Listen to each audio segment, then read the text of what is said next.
What's up mga ka-farmers? Yan. Kung ang kambing nyo ka-farmers ay mahirap pa inumin, ito lang gawin nyo. Pampalakas na rin to kumain. At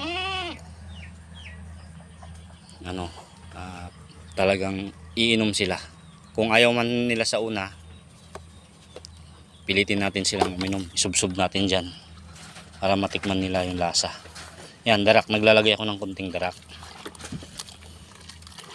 Haluin lang natin yan. Asin, kunting asin.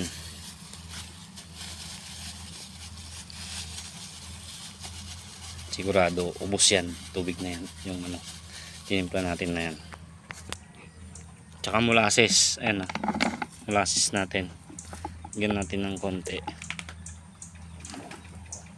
Oops. Haluin natin mabuti.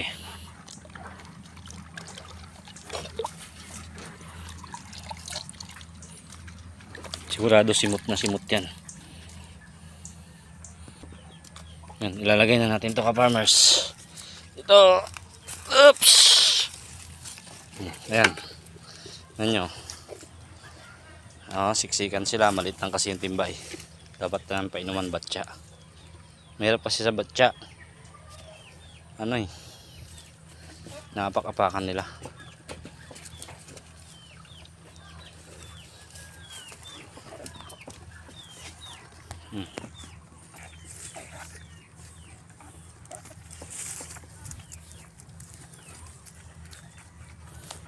Lalakas sila kumain pag ganyan.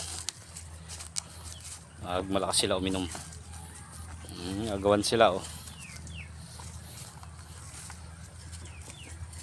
Pampataba rin yan ka-farmers.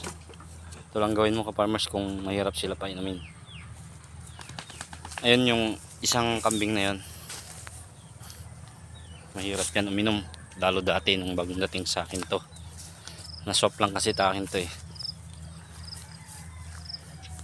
Sinusubsob ko pa yan para makainom lang. Ngayon, tingnan nyo. Medyo nakabawi na yung katawan niya. Malakas na rin siya uminom. Isa pa may leaking salt din tayo dito. Bamboo leaking salt.